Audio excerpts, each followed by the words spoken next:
zero, got God in the plan, yo. Now I'm counting blessings, got wealth in my hand. Used to dream small, now the mindset grand. Now I move like a boss, not a flash in the gram. It's a squad, not a clique, it's a mission with a vision. We building 7 figures, not just flexing for attention. Faith in the grind, purpose in the hustle. I don't chase cash, I attract it through muscle.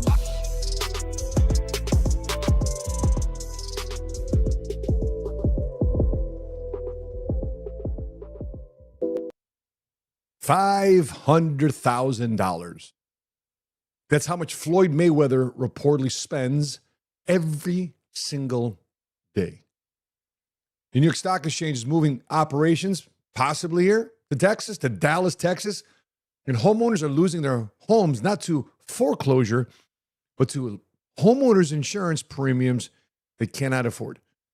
College kids are signing NFL contracts before they even go pro. And it's not the people that you think is going pro.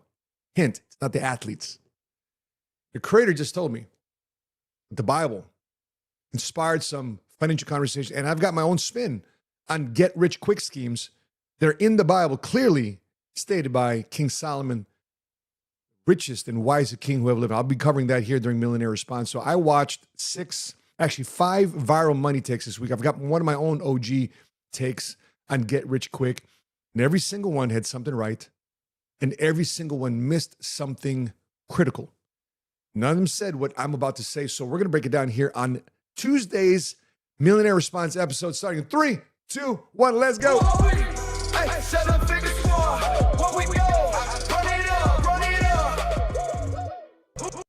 Okay, let's take a look at our first reel. Floyd Mayweather versus Pacquiao. Seriously? My guy. There's some commentary on Floyd Mayweather. Let's check this out. There's what, damn near 50 years old? He has 3 fights this year. Why? Why is a retired man that's been retired for quite some time has to go back to fighting? Well, you can speak on this because you the real estate mogul. I heard of some shit in New York. Say he put a lot of money into that, bro. The lifestyle that he lives, it's not sustainable. It's hard to maintain. $500K in a day? Every single day. I don't care if I'm a billionaire. I don't care if you're a billionaire, fam. I'm not doing that. Clearly, you need some bread. So it's like portraying this lifestyle. I got this, I got that, which is cool. Everybody wants to have good shit and live good, but that comes with a price tag. And they selling this false narrative to sustain that lifestyle. It's not that easy, bro. And you know how they say, like, you can't fly private forever. I'm not doing it. I'm not going to spending fucking 40, 50K to go to Miami. Well, I can buy a fucking first class ticket that costs me $1,500 or $1,000. Big difference. I'm gonna humble myself. I'm gonna wait in a fucking line. Don't matter if you have hundreds of thousands, millions, or billionaires, the same principle. If you're not disciplined in managing $100,000, you're not gonna be disciplined handling $100 billion. So can we speak on it? Yeah, damn right we can fucking speak on it. Yeah, I'm not a billionaire, but I know how to manage millions because I've done it. So if I know how to manage millions, what do you think what happens if I get $1 billion? I can manage $1 billion too because I know how to manage $1 million. So at the end of the day, it's about discipline on how to manage your money. By the way, shout out to these gents. Hopefully I get to meet these guys. I believe they're in Dallas. By the way, shout out to Raymond Felton right there. The guy in the glasses. I actually purchased his Rolls Royce in 2019. So shout out to Raymond Felton there. But Floyd Mayweather is what? Damn near 50 years old? He's almost my age. And he's got 3 fights again booked this year. Why? Recreational, just because he misses the ring? He believes is because lifestyle doesn't wait for retirement. You know, 50 Cent called it years ago, many, many moons ago. Floyd Mayweather and 50 Cent used to hang. He called it many years ago that he couldn't work together with Floyd. He couldn't hang with Floyd because Floyd would make the money and then spend the money right away. Not to save it, not protect it, not build with it, spend it. And now reports say Floyd took out $70 million just to negotiate a fight with Netflix and backed out. Guess the Filipino Manny Pacquiao. What's up? $500,000 a day to maintain the image. Private jets, supercars, entourage. What happens when you confuse income with wealth? And making money isn't the problem. What the problem is? It's keeping it. So easy to spend money. So if you're not disciplined managing $100,000, you won't be disciplined managing $100 million because high income doesn't mean financial freedom. Cash flow without structure is just an expensive countdown. And build something that outlives your career, or you'll spend the rest of your life working for a lifestyle that owns you. Now, Floyd's his fighting is to maintain his lifestyle, but here's what nobody's talking about as well. Regular families are losing their homes too.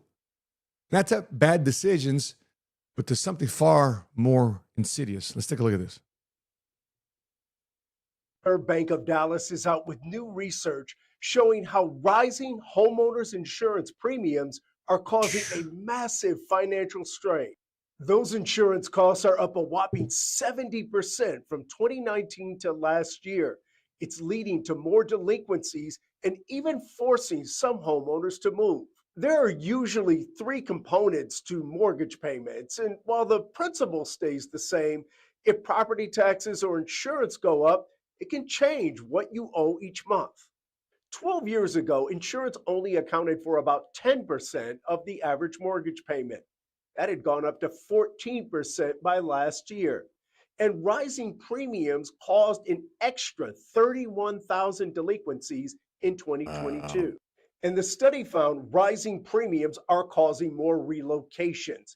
The Fed crunched the numbers and found for every $1,000 a year that homeowners insurance goes up, it raises the possibility that a family will move by a little more than half of 1%. The Federal Reserve Bank of Dallas is out with... Ooh, this one hits different. See, families are losing their homes, not to foreclosure, not to bad mortgages, but to what? Rising home insurance premiums. So premiums have spiked so high in some states that people can't afford to stay in houses and homes that they already own. For example, many have probably paid off the mortgage.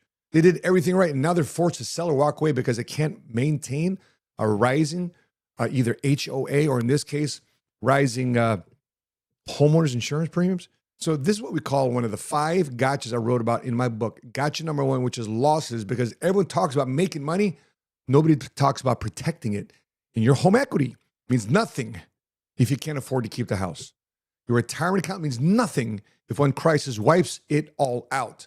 Accumulation without protection and a safeguard is just a setup. And what you keep matters more than what you make. If nobody taught you how to protect what you've built, that's the gap. And that's you. Drop gap in the comment section below. And as people are being forced out of states and cities they lived in for decades, but something interesting is happening on the other side of the country. The money is moving, and it's moving for a reason.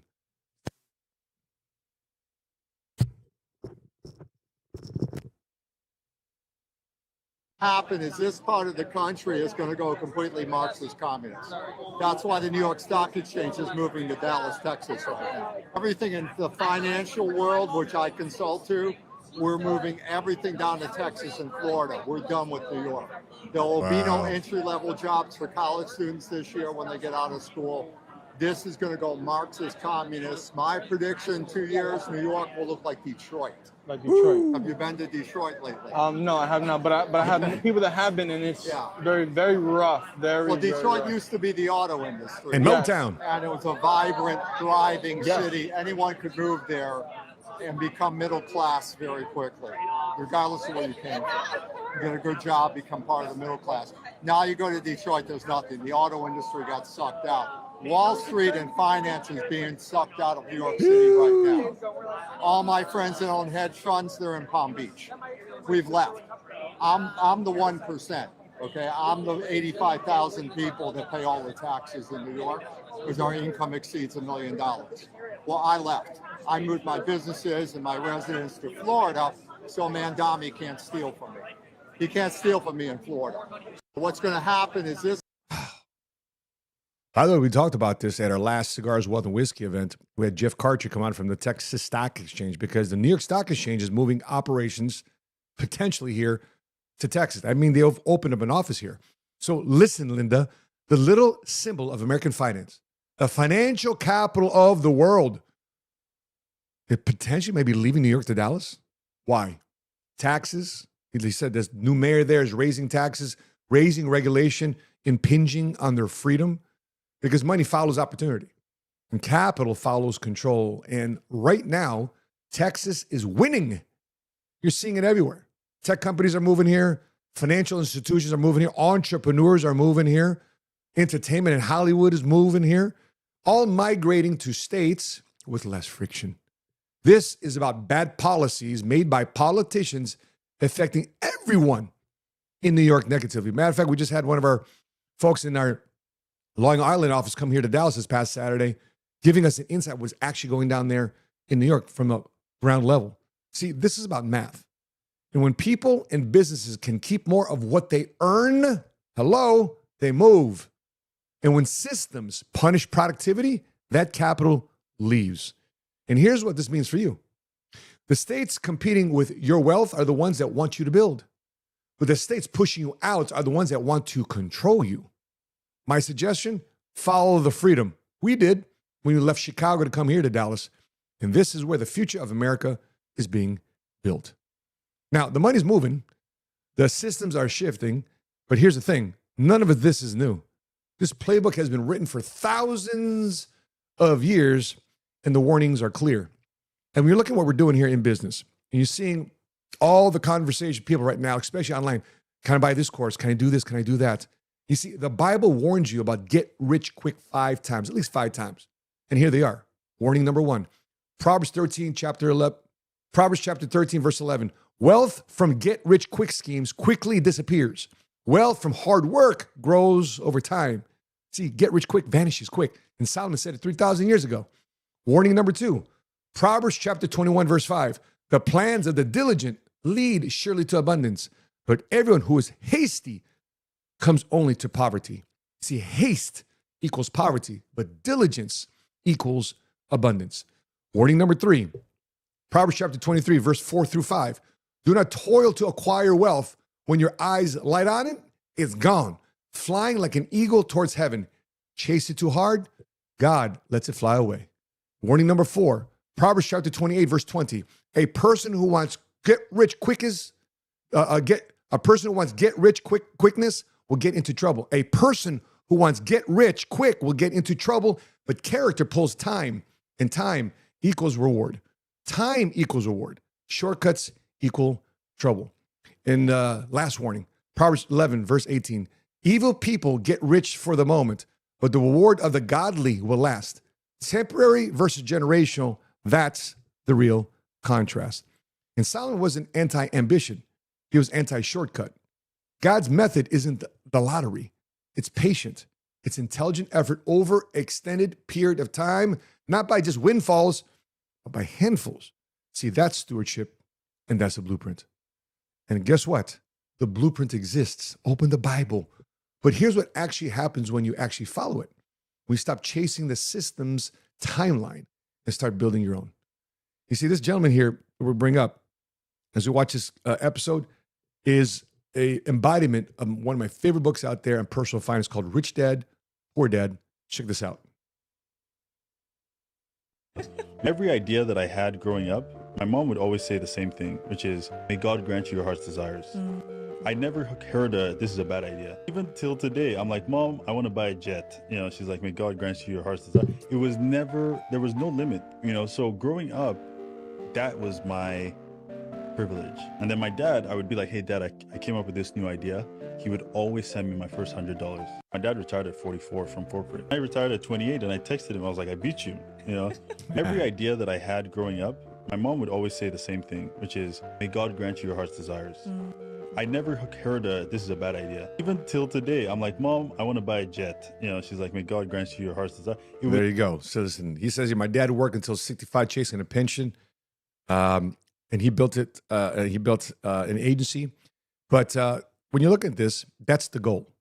When you're looking at what he accomplished here, not retiring by age 65, not 40 years trading time for a pension or a retirement check from corporate America, but building something that gives you options before the system says you're allowed to rest. Most people are chasing security that doesn't even belong to them. See, bottom line, a pension can be cut. And people think, well, it's guaranteed paycheck, guaranteed paycheck. Listen, 2009, 2010, I remember a client of ours came in, engineer for United Airlines. United Airlines files bankruptcy, and guess what they did? They cut their pensions out to the retirees. Look at a 401k. A 401k can crash with decisions that you don't control. But ownership, control of your income, that's yours. Your business, your cash flow, your legacy. See, the finish line isn't just retirement. By the way, retirement to what? The finish line is control and do things that you feel purposed to do and destined to do. And when you build that for yourself, you change the trajectory for everyone who comes after you and everybody around you. That's what breaking the cycle actually means. So this gentleman broke the cycle by the time he was 28 years old. But here's what's wild. Kids are starting even earlier now. And what they're doing should make every adult watch this very, very uncomfortable. Let's take a look at this video.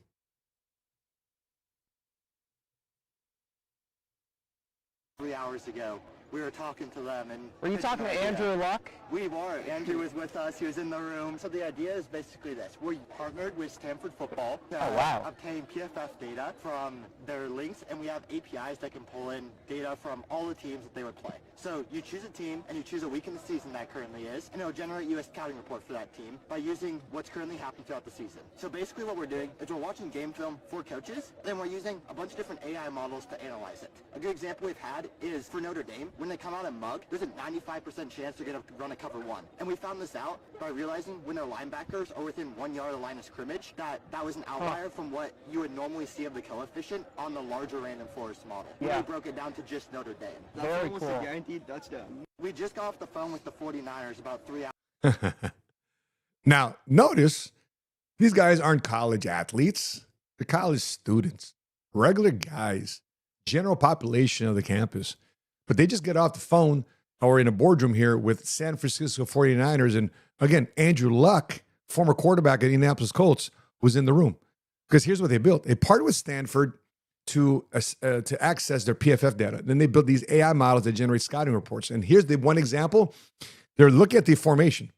And when Notre Dame comes out of double mug, meaning that the linebackers are right there in the A gap, and that possibly they bail or they stay in cover one formation on the back end on defense in the defensive backfield. There's a 95% chance they're going to run in cover one safety high over top. See, that's not a guess. That's data. Using AI, they process that data. That's almost a guaranteed touchdown day, they said. And now NFL teams are calling them, not because they're athletes, because they found a problem that all these NFL teams go through in analyzing data, and they built something to solve it, to have that analytical competitive advantage. You see, that's the lesson. You don't need to be special. You don't need to be talented. You need to find the problem that nobody is solving and build that solution to make their lives better. In this case, making a competitive advantage, not only for the general manager of the team, but also for the coaches, to the players on the field executing on those plays so they can read their keys better. These kids understood that the one thing that most adults never figure out, that ownership isn't about what you can do, it's about what you can solve. If a 20-year-old like this can get into a room with Andrew Luck by solving a problem, what problem are you solving? So stop waiting to be picked and start building. So there you have it. 5 viral takes, 5 different angles here, 6 different angles here, a Millionaire response here every week, but one thread runs through all of them. And what is that? That high income doesn't equal wealth. That protection beats accumulation. That freedom beats taxation. And scripture beats shortcuts. And ownership beats pension. And problem solving beats waiting to be picked. See, that's what none of them said. They each had a piece, but here's a full picture. God doesn't have a money problem. He's got a stewardship standard. And stewardship means taking what you've been given, your skills, your knowledge, your network, and building something that protects your family and especially that serves others.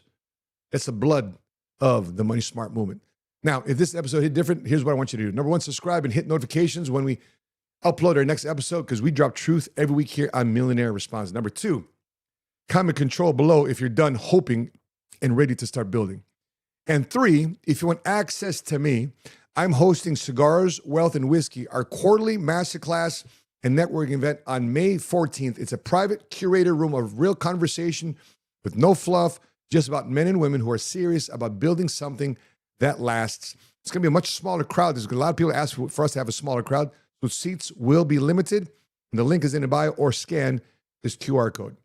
And if you can't make it in person, or you're from around the country and you're not flying in, but you got a question right now you want answered directly, you can't wait till May 14th, find me on this app called Connect.